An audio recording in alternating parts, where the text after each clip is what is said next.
예수 그리스도는 세상의 빛이십니다. 빛이 세상에 왔으나 세상은 빛보다 어둠을 더 사랑하였습니다. 그러나 하나님께서 당신의 아들을 세상에 보내신 것은 세상을 정죄하려 하심이 아니라 세상이 그를 통해 구원을 얻게 하시기 위해서입니다. 여러분의 마음을 드높이십시오.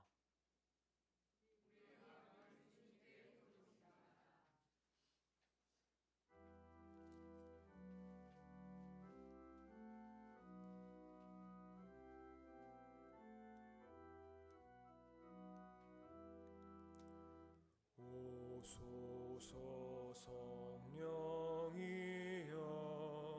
사랑의 길로 인도하소서. 오소서 성령이여 우리에게 오소서. 오소서 성령이여 사랑의 길로 인도하소서. 오소서 성령이여 우리에게 오소서멘. 오소서 성령이여 사랑의 길로 인도하소서. 오소서 성령이여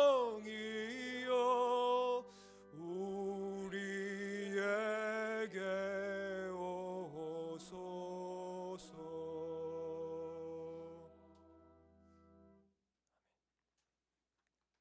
주님께서 여러분과 함께 하시기를 바랍니다. 기도합시다. 은혜가 풍성하신 하나님, 주님 앞에 나온 주의 자녀들을 자비의 눈으로 돌아보시옵소서. 이들을 위해 우리 주 예수 그리스도께서 배반당하시고 죄인들의 손에 넘겨지셨고 십자가에서 죽기까지 고통을 당하셨습니다. 저희가 주님의 길을 따라갈 때 저희의 믿음을 굳건하게 하시고 저희의 배은망덕함을 용서해 주옵소서.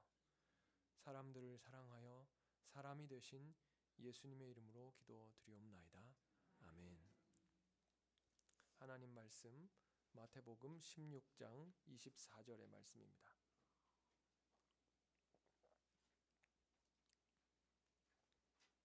한 목소리로 읽겠습니다. 이에 예수께서 제자들에게 이르시되 누구든지 나를 따라오려거든 자기를 부인하고 자기 십자가를 지고 나를 따를 것이니라. 아멘. 말씀 한 구절을 더 읽겠습니다. 누가복음 3장 2절의 말씀입니다. 순서지에는 없기 때문에 혹시 성경이 있으신 분은 찾으시고 없으신 분은 귀로 들으시면 되겠습니다. 누가복음 3장 2절의 말씀입니다.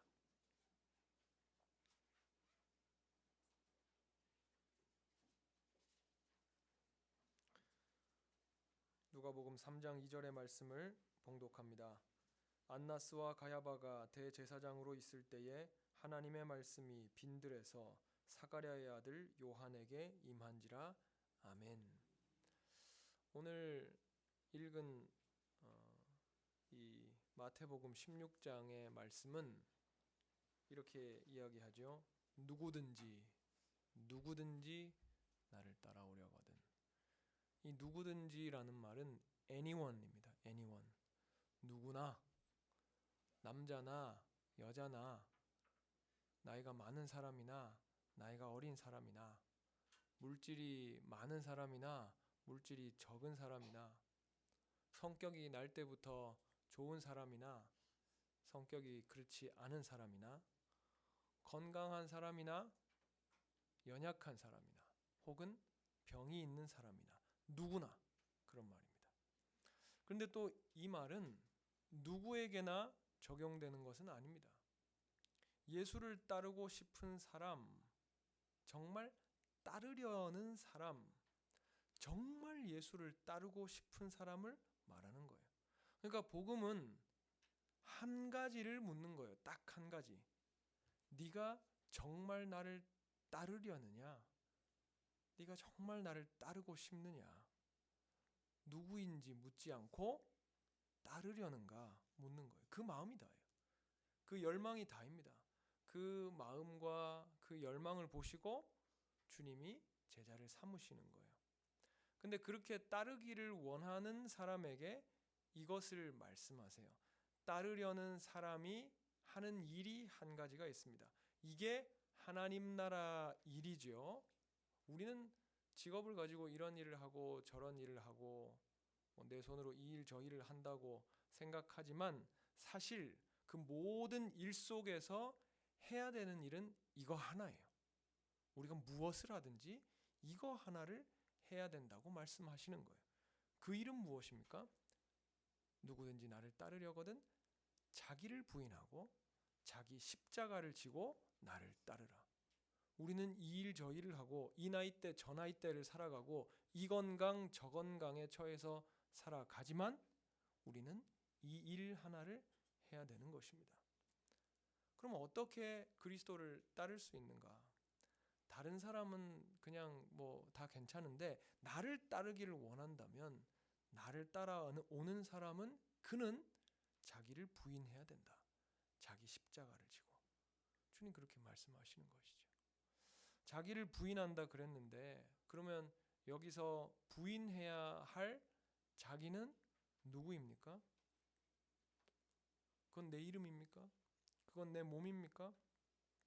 아니면 내 몸속에 쌓여있는 내 몸의 욕구입니까? 나의 에너지입니까? 여행 가고 싶고 이 말씀이 뭐 누구 만나고 싶고 하는 이런 것들을 다 포기하고 교회 안에서만 살아야 된다. 그런 말씀입니까? 어떤 사람의 부름으로는 그게 맞을 수 있지요. 그러나 이 말씀은 궁극적으로 우리가 부인해야 될 그 무엇은 주님과 상관없이 형성된 내 에고, 내 자아를 말하는 거예요. 세상과 교류하면서 형성된 나를 말하는 거예요. 그래서 내가 스스로 나라고 부르는 그것을 말하는 거예요. 그것은 나의 지위, 그것은 나의 집안 배경, 그것은 나의 상처, 그것은 나의 과거. 그것이 나는 아니지요. 그런데 그것을 내려놓아라 하는 의미도 아니지요. 예수를 따르려면 내가 갖고 있는 계급장을 다 내려놓고 주님을 따라야 합니다. 라는 말도 궁극적으로는 아니지요. 무슨 말입니까?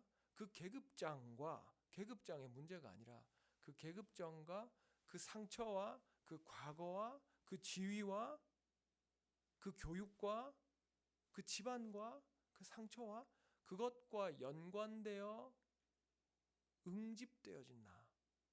나는 이런 사람이라고 나도 모르게 나 스스로 판단하고 있는 나. 그렇게 살아가고 있는 나 자신.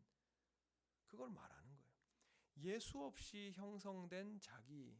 그것을 성경은 옛사람 혹은 겉사람이라고 부르는 것입니다. 그리고 그것이 어떤 특정한 욕망과 연결되어 있을 때 그것을 육신이라고 부르는 거예요. 그래서 성경이 육신으로 이렇게 이야기할 때는 그것은 우리의 욕구, 우리의 혈과 피, 이 피부를 말하는 것이 아니라 플래시, 우리의 바디가 아니라 플래시를 말하는 거예요. 그것은 무엇입니까? 그것은 우리의 옛사람. 예수와 상관없이 성령과 반대되어 그렇게 살아온 나의 흐름, 그것을 말하는 것이죠.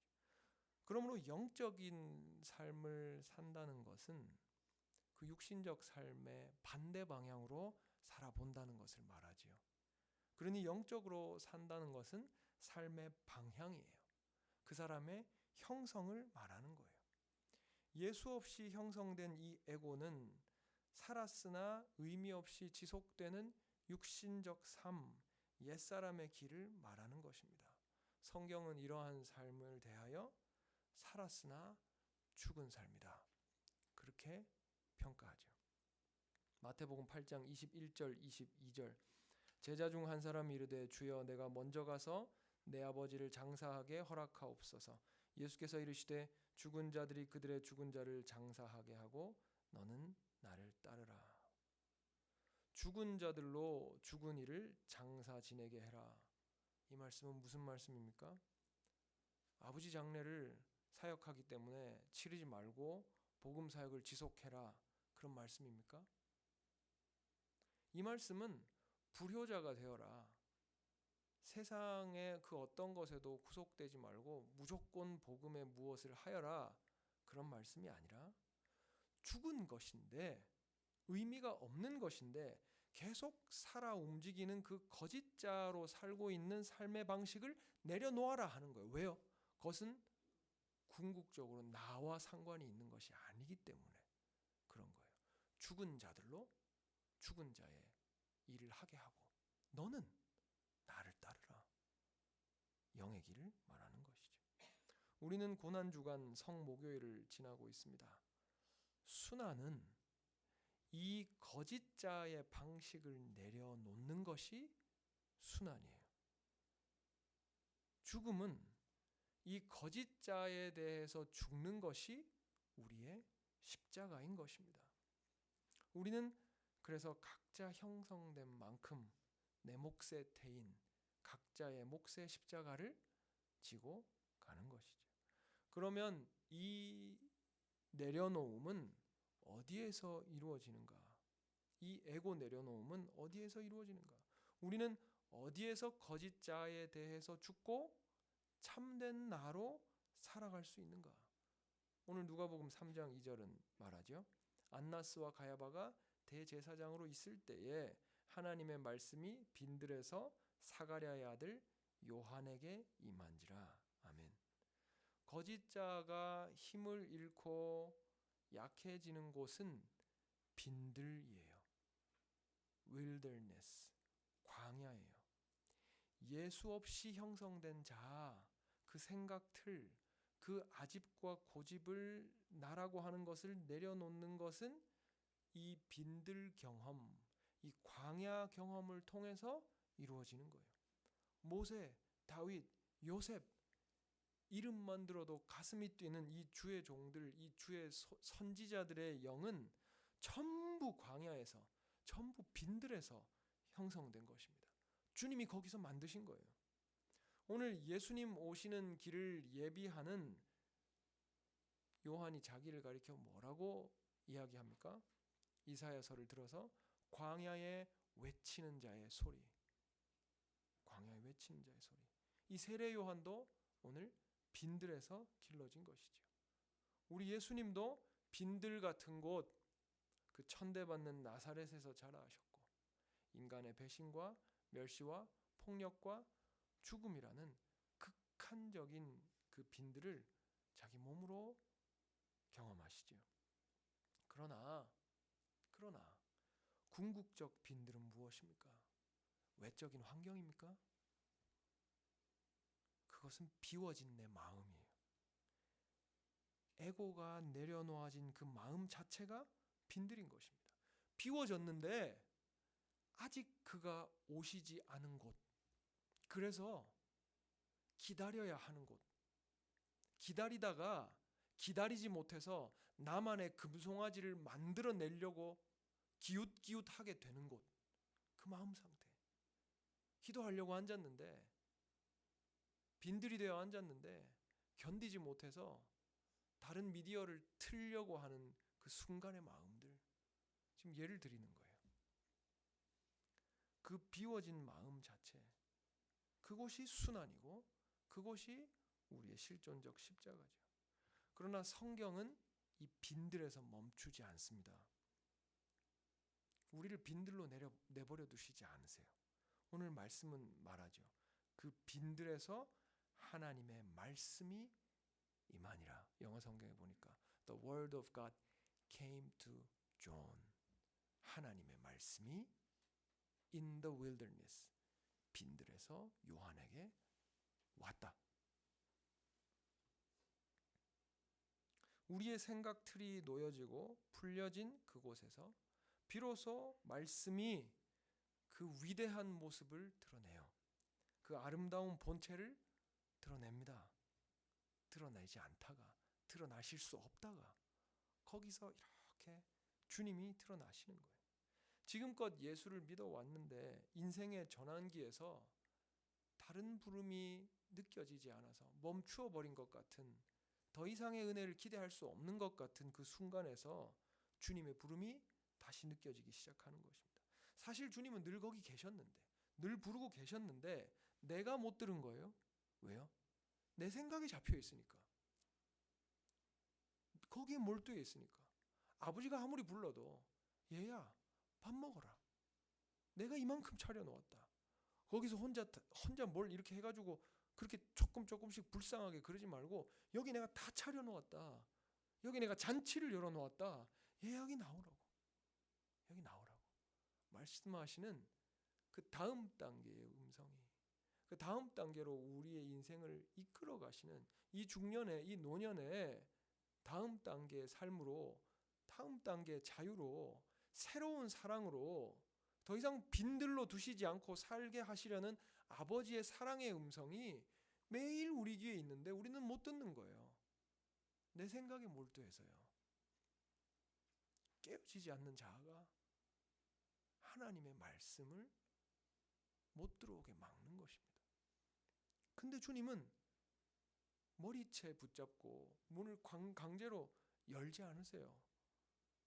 주님은 부르시고 기다리시는 거예요. 부르시고 또 기다리시는 거예요. 10년, 20년, 30년, 아니 하루가 1000년 같은 주님이시니까 주님은 수천 년을 기다리셨는지 모르겠어요. 수만 년을 기다리셨는지 모르겠어요.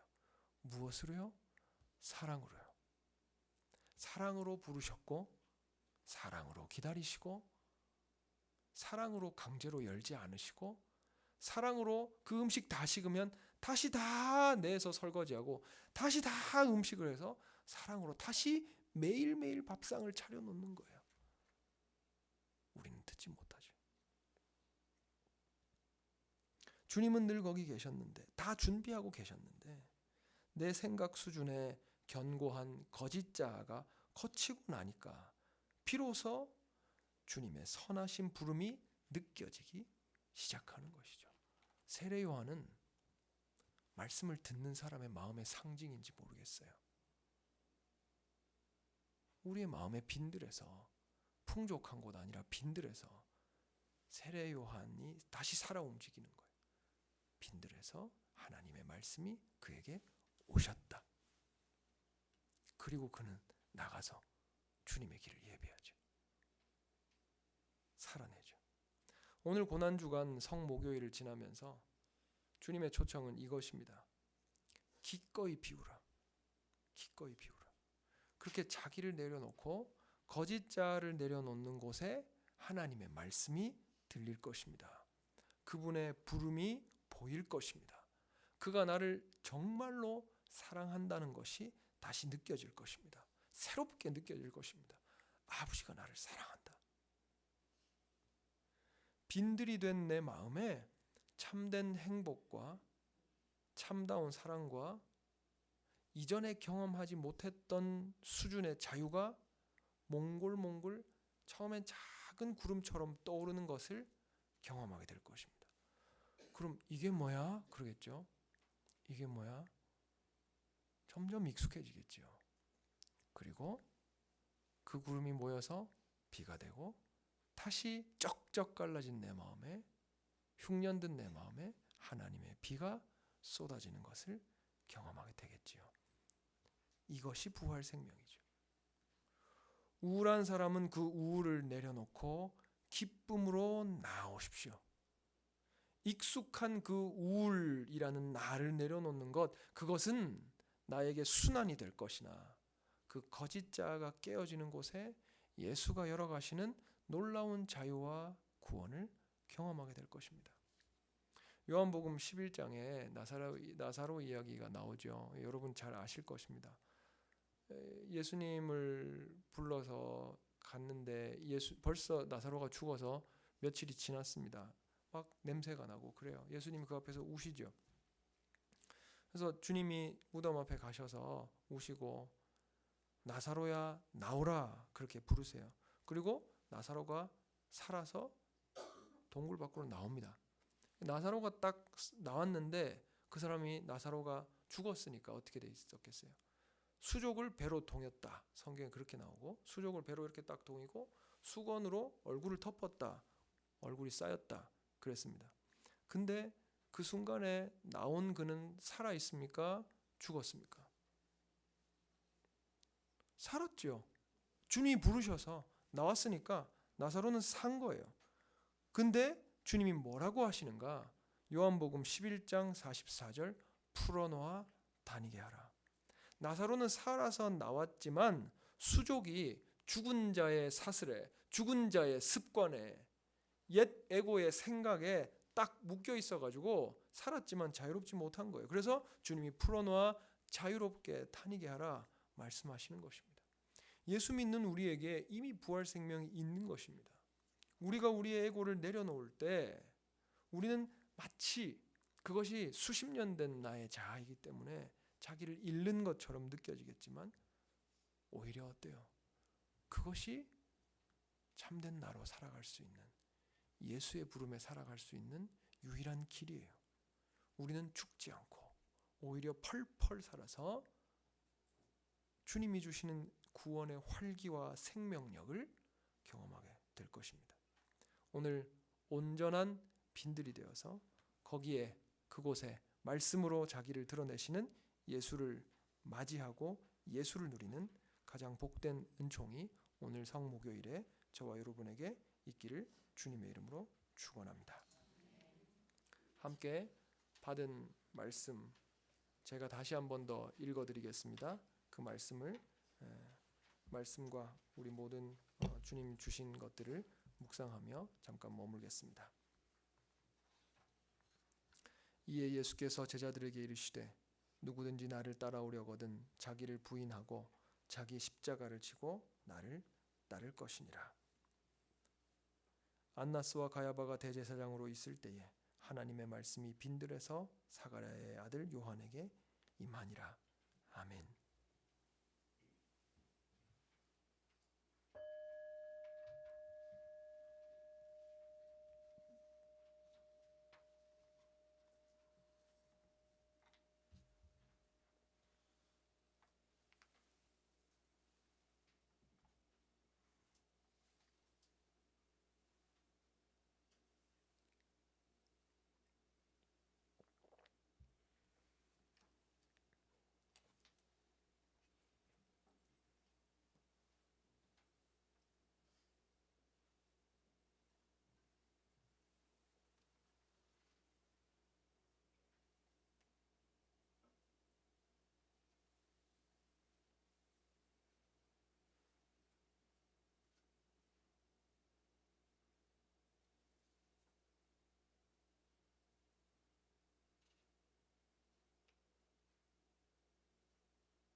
온 몸과 온 마음을 다해서 주님이 또 식탁을 우리 앞에 차려주셨습니다.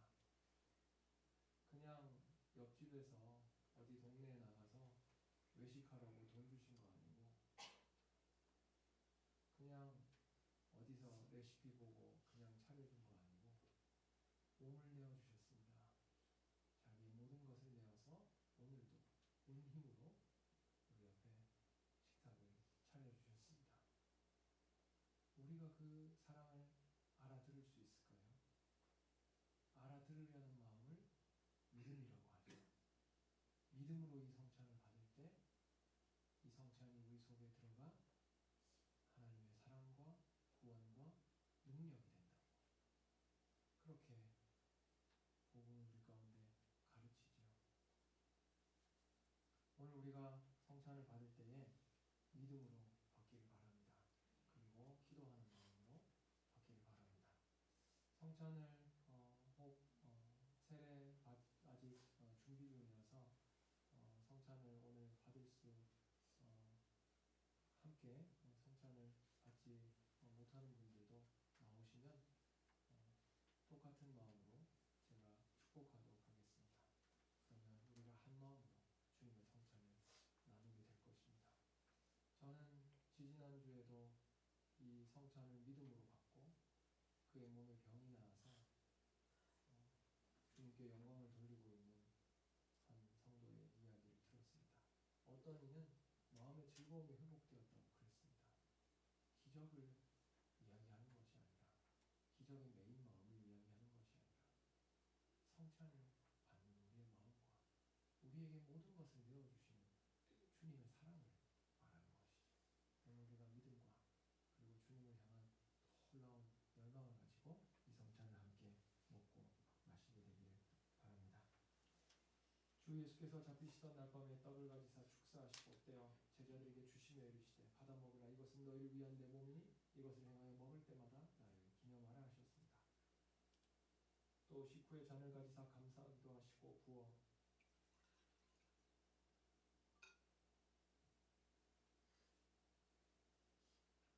제자들에게 주시며 이르시되 받아 마시라. 이것은 너희를 위한 내 피 곧 언약의 피니 이것을 행하여 마실 때마다 나를 기념하라 하셨습니다.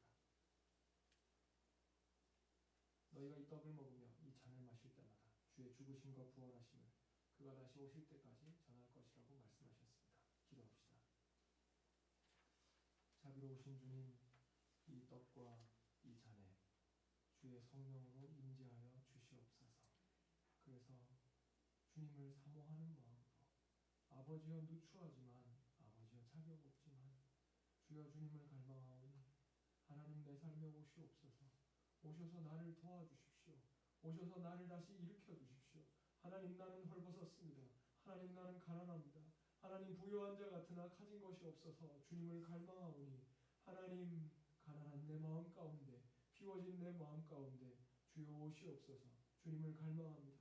주님이 오시면 한 말씀만 하시옵소서. 내 영이 살겠습니다.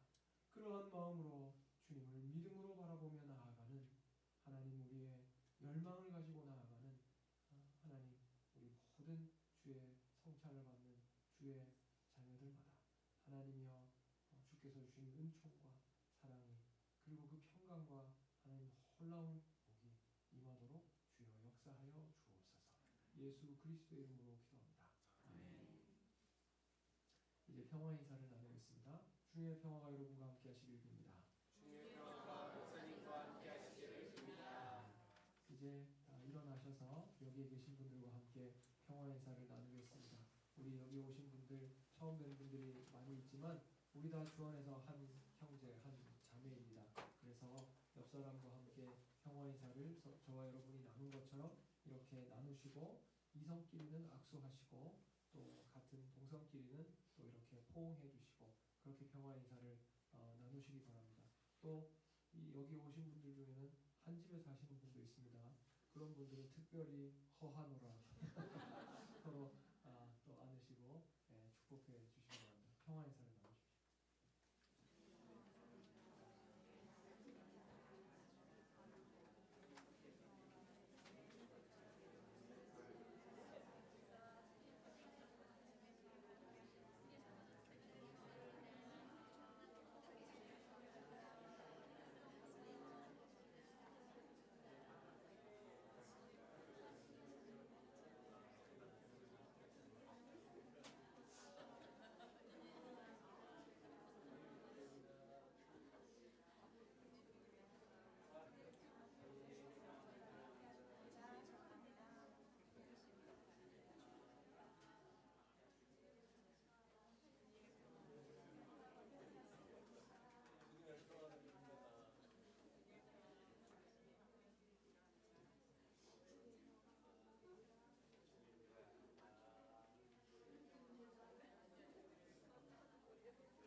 날이면 날마다 오지 않기 때문에 못하셨어도 앉으시기 바랍니다.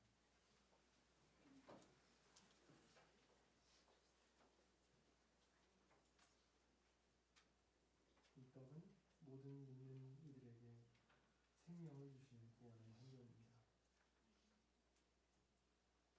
이 잔은 모든 믿는 이들의 삶에 희망과 기쁨을 회복시키시기 위한 새 기약의 징표입니다. 주님의 떡과 잔에 초대받은 저와 여러분은 복 있는 사람들입니다. 이제 여러분을 주님의 식탁에 초대합니다. 성찬 받는 방법을 말씀드리겠습니다. 제가 왔을 때 오른쪽에 계신 분부터 이제 나오셔서 성찬을 받으실 텐데, 성찬을 받으실 때는 손 모양을 이렇게 포개셔서, 양손을 포개셔서 나오시면 되겠습니다. 그러면 여기에 나오셔서 제가 여기에 서서 떡을 손에 올려드리겠습니다. 그러면 제가 주님의 몸 이렇게 말씀하고 올려드릴 것입니다. 그러면 아멘 하시고, 이쪽으로 오시면 우리 박찬영 목사님 잔을 들고 주님의 보혈이라고 말씀하실 것입니다. 그러면 아멘 하시고 살짝 찍으셔서 드시면 되겠습니다. 그리고 나오시는 길이 이렇게 가운데로 나오셔서 여기서 받고 여기서 잔 받으시고 이렇게 크게 창측으로 이렇게 돌아서 전선이랑 이런 것들을 조심하셔서 천천히 기도하는 마음으로, 순례하는 마음으로, 우리가 산티아고는 못 가도 여기서 순례하는 마음으로 이렇게 기도하는 마음으로 본인의 자리로, 계신 자리로 돌아가시면 되겠습니다.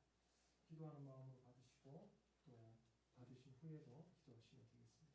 혹 성찬을 또 이렇게 세례를 준비하고 계신 분은 이렇게 마음에 손을 얹어서 이렇게 나오시면 제가 축복하도록 하겠습니다.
집에 왔습니다.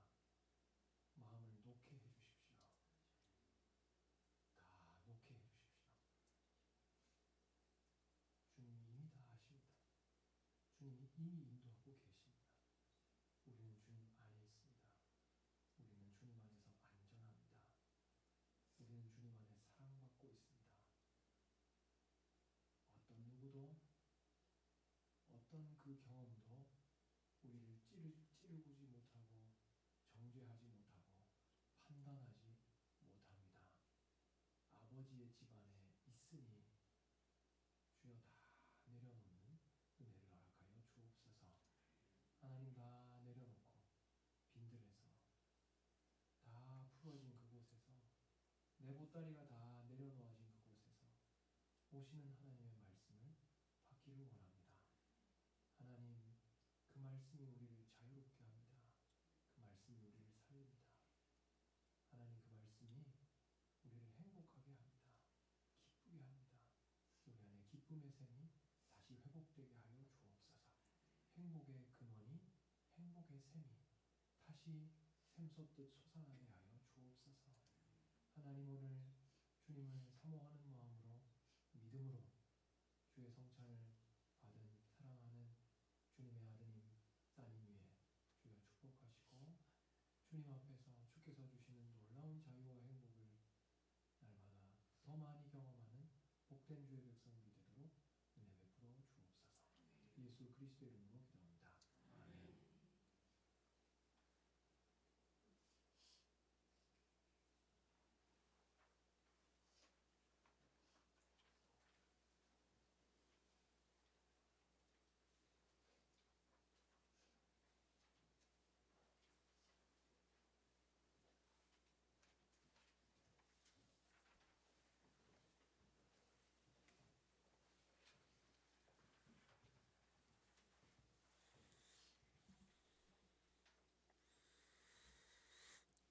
마태복음 26장 1절에서 5절, 14절에서 16절 말씀입니다.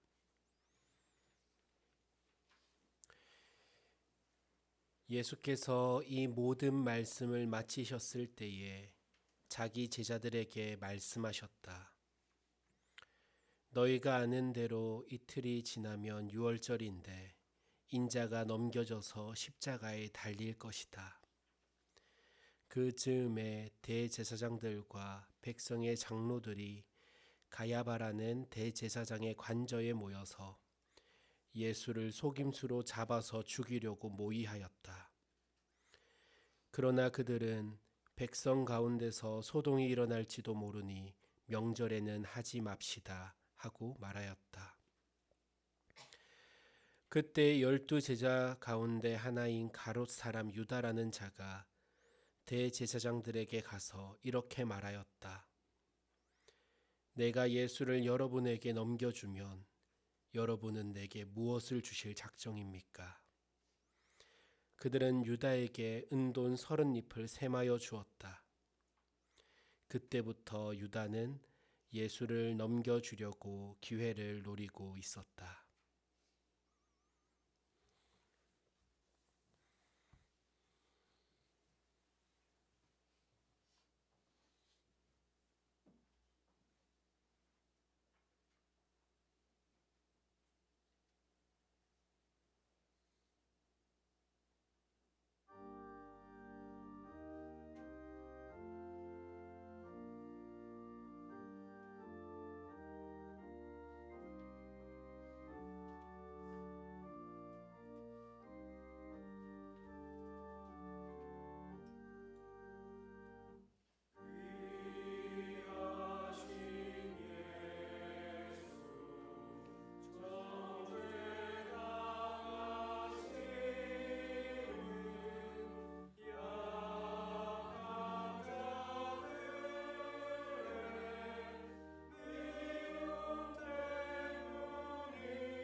마태복음 26장 36절에서 46절 말씀입니다. 그때에 예수께서 제자들과 함께 겟세마네라고 하는 곳에 가서 그들에게 말씀하셨다. 내가 저기 가서 기도하는 동안에 너희는 여기에 앉아 있어라. 그리고 베드로와 세베대의 두 아들을 데리고 가서 근심하며 괴로워하기 시작하셨다. 그때에 예수께서 그들에게 말씀하셨다. 내 마음이 괴로워 죽을 지경이다. 너희는 여기에 머무르며 나와 함께 깨어 있어라. 예수께서는 조금 더 나아가서 얼굴을 땅에 대고 엎드려서 기도하셨다. 나의 아버지, 하실 수만 있으시면 이 잔을 내게서 지나가게 해주십시오. 그러나 내 뜻대로 하지 마시고 아버지의 뜻대로 해주십시오. 그리고 제자들에게 와서 보시니 그들은 자고 있었다. 그래서 베드로에게 말씀하셨다. 이렇게 너희는 1시간도 나와 함께 깨어 있을 수 없느냐? 시험에 빠지지 않도록 깨어서 기도하여라. 마음은 원하지만 육신이 약하구나. 예수께서 다시 2번째로 가서 기도하셨다. 나의 아버지, 내가 마시지 않고서는 이 잔이 내게서 지나갈 수 없는 것이면 아버지의 뜻대로 해주십시오. 예수께서 다시 와서 보시니 그들은 자고 있었다. 그들은 너무 졸려서 눈을 뜰 수 없었던 것이다. 예수께서는 그들을 그대로 두고 다시 가서 또 다시 같은 말씀으로 3번째로 기도하셨다. 그리고 제자들에게 와서 그들에게 말씀하셨다. 이제 남은 시간은 자고 쉬어라. 보아라, 때가 이르렀다. 인자가 죄인들의 손에 넘어간다. 일어나서 가자. 보아라, 나를 넘겨줄 자가 가까이 왔다.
마태복음 26장 57절에서 68절과 27장 23절에서 25절을 읽도록 하겠습니다. 예수를 잡은 사람들은 그를 대제사장 가야바에게로 끌고 갔다. 거기에는 율법학자들과 장로들이 모여 있었다. 그런데 베드로는 멀찍이 떨어져서 예수를 뒤따라 대제사장의 집 앞마당에까지 갔다. 그는 결말을 보려고 안으로 들어가서 하인들 틈에 끼어 앉았다. 대제사장들과 온 공의회가 예수를 사형에 처하려고 그분을 고발할 거짓 증거를 찾고 있었다. 많은 사람이 나서서 거짓 증언을 하였으나 쓸만한 증거는 얻지 못하였다. 그런데 마침내 두 사람이 나서서 말하였다. 이 사람이 하나님의 성전을 허물고 사흘 만에 세울 수 있다고 하였습니다. 그러자 대제사장이 일어서서 예수에게 말하였다. 이 사람들이 그대에게 불리하게 증언하는데도 아무 답변도 하지 않소? 그러나 예수께서는 잠자코 계셨다. 그래서 대제사장이 예수께 말하였다. 내가 살아계신 하나님을 걸고 그대에게 명령하니 우리에게 말해 주시오. 그대가 하나님의 아들 그리스도요? 예수께서 그에게 말씀하셨다. 당신이 말하였소. 그러나 내가 당신들에게 다시 말하오. 이제로부터 당신들은 인자가 권능의 보좌 오른쪽에 앉아 있는 것과 하늘 구름을 타고 오는 것을 보게 될 것이오. 그때 대제사장은 자기 옷을 찢고 큰 소리로 말하였다. 그가 하나님을 모독하였소. 이제 우리에게 이 이상 증인이 무슨 필요가 있겠소? 보시오. 여러분들은 방금 하나님을 모독하는 말을 들었소. 여러분의 생각은 어떠하오? 그러자 그들이 대답하였다. 그는 사형을 받아야 합니다. 그때 그들은 예수의 얼굴에 침을 뱉고 그를 주먹으로 치고 또 더러는 손바닥으로 때리기도 하며 말하였다. 그리스도야, 너를 때린 사람이 누구인지 알아맞추어 보아라. 빌라도가 말하였다. 정말 이 사람이 무슨 나쁜 일을 하였소?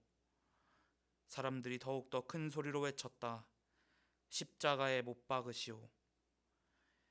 빌라도는 자기로서는 어찌할 도리가 없다는 것과 또 밀란이 일어나려는 것을 보고 물을 가져다가 무리 앞에서 손을 씻고 말하였다.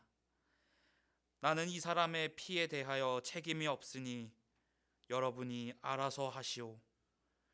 그러자 온 백성이 대답하였다. 그 사람의 피를 우리와 우리 자손에게 돌리시오.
이스라엘의 찬송 중에 계시는 주여, 주는 거룩하시니다.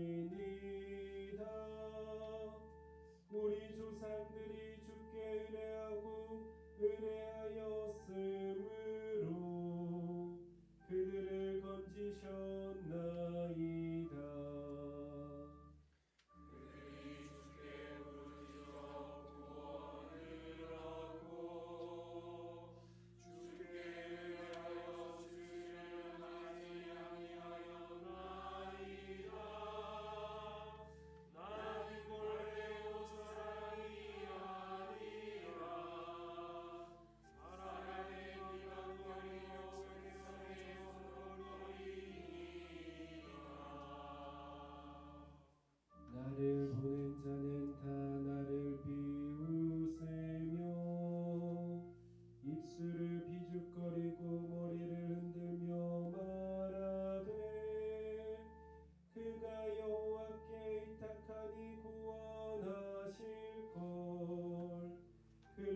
마태복음 27장 27절에서 44절 말씀. 총독의 병사들이 예수를 총독 관저로 끌고 들어가서 온 부대를 다 그의 앞에 불러 모았다. 그리고 예수의 옷을 벗기고 주홍색 걸침 옷을 걸치게 한 다음에 가시로 면류관을 엮어 그의 머리에 씌우고 그의 오른손에 갈대를 들게 하였다.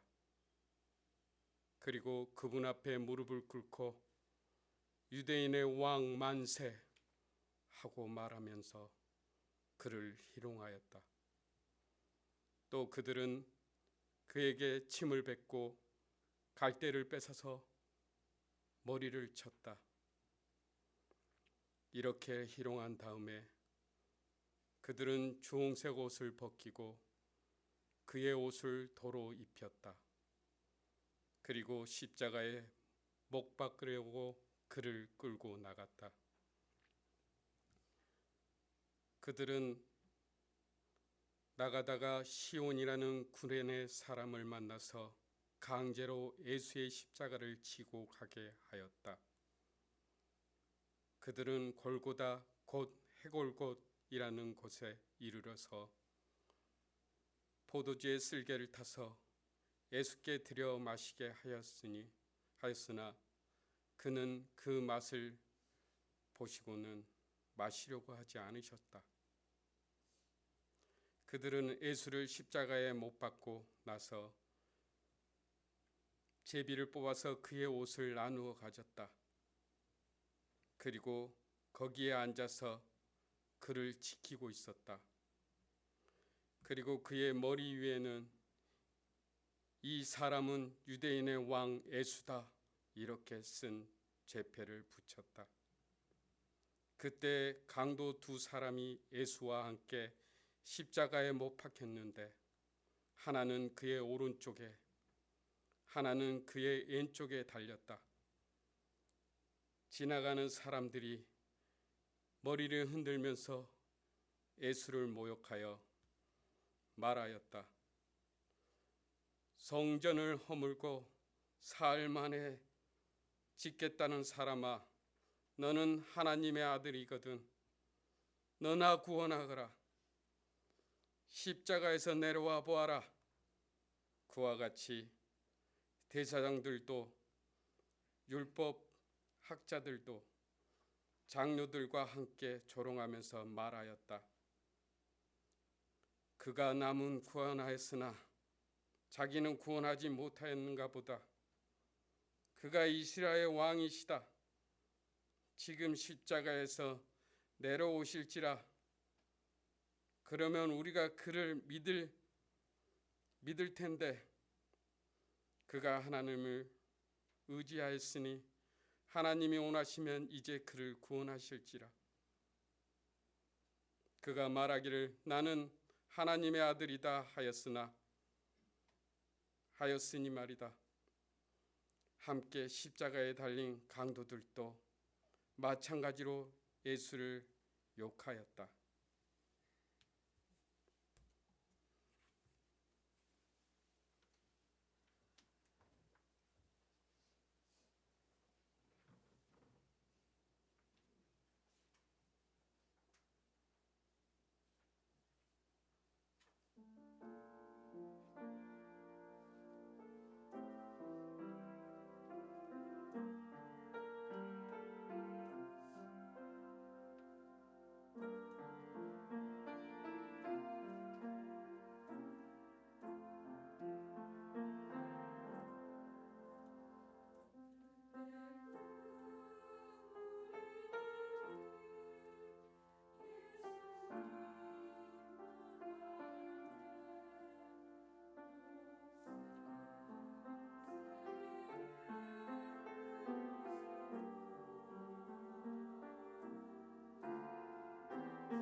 마태복음 27장 57절로 66절 말씀.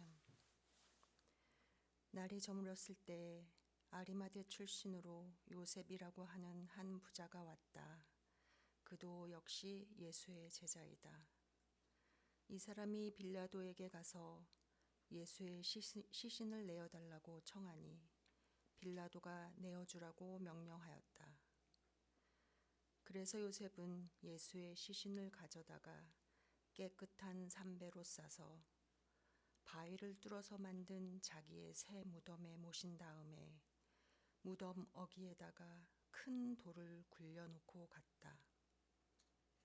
거기 무덤 맞은편에는 막달라 마리아와 다른 마리아가 앉아 있었다. 이튿날 곧 예비일 다음 날에 대제사장들과 바리새파 사람들이 빌라도에게 몰려가서 말하였다. 각하, 세상을 미혹하던 그 사람이 살아있을 때에 사흘 뒤에 자기가 살아날 것이라고 말한 것을 우리가 기억하고 있습니다. 그러니 사흘째 되는 날까지는 무덤을 단단히 지키라고 명령하여 주시옵소서. 혹시 그의 제자들이 와서 시체를 훔쳐가고서는 백성에게는 그가 죽은 사람들 가운데서 살아났다 하고 말할지도 모릅니다. 그렇게 되면 이번 속임수는 처음 것보다 더 나쁜 영향을 미칠 것입니다. 빌라도가 그들에게 말하였다. 경비병을 내줄 터이니 물러가서 제주껏 지키시오. 그들은 물러가서 그 돌을 봉인하고 경비병을 두어서 무덤을 단단히 지켰다.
죄를 지시고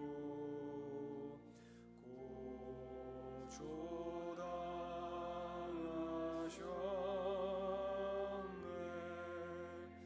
예수님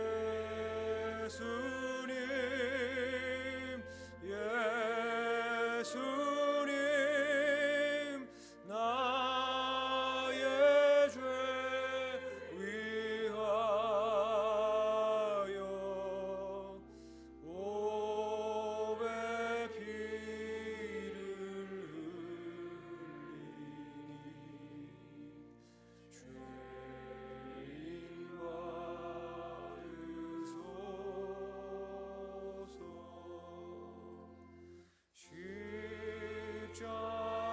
십자가를 지시는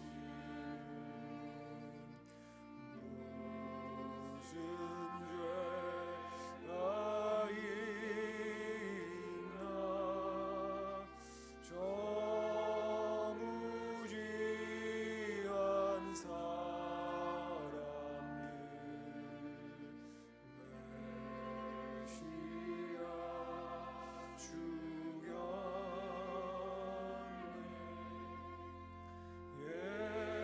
예수님 예수님 나의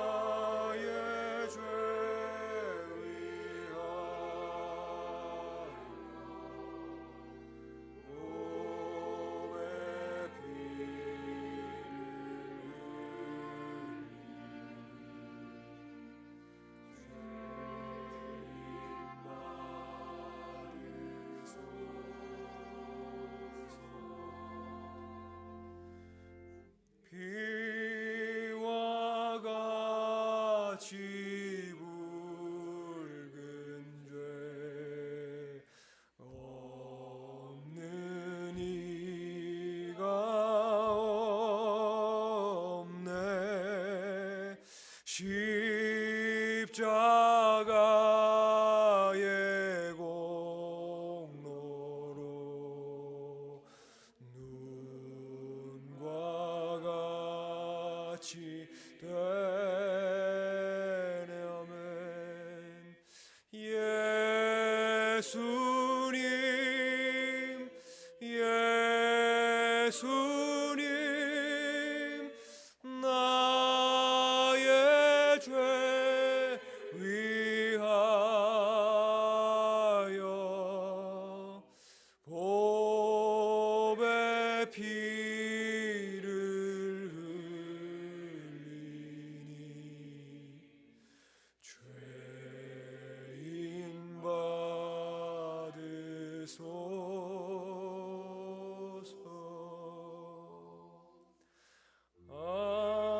아름답다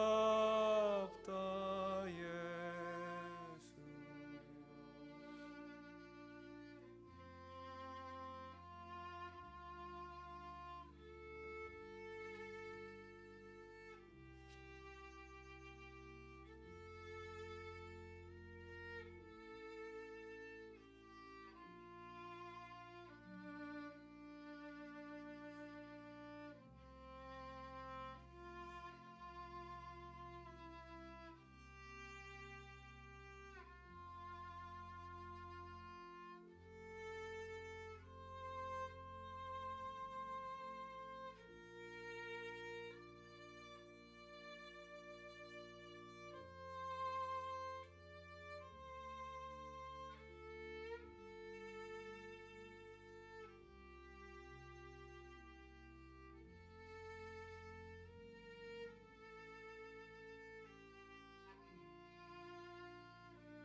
그런즉 우리도 그의 치욕을 짊어지고 영문 밖으로 그에게 나아가자. 아멘. 이제 종을 치면 잠깐 마음을 정리하면서 마지막으로 침묵하시고, 그리고 잠깐 후에 다시 종을 치면 여러분 가지신 짐을 여기에 계실 분들은 짐을 두시고, 지금 이제 귀가하시는 분들은 짐을 챙기셔서 침묵 가운데 조용히 신발을 갈아 신으시고 밖에서 모이도록 하겠습니다. 밖에 현관을 나가서 거기서 잠깐 머물고 그 자리에서 해산하도록 하겠습니다. 이제 함께 잠깐 침묵합니다.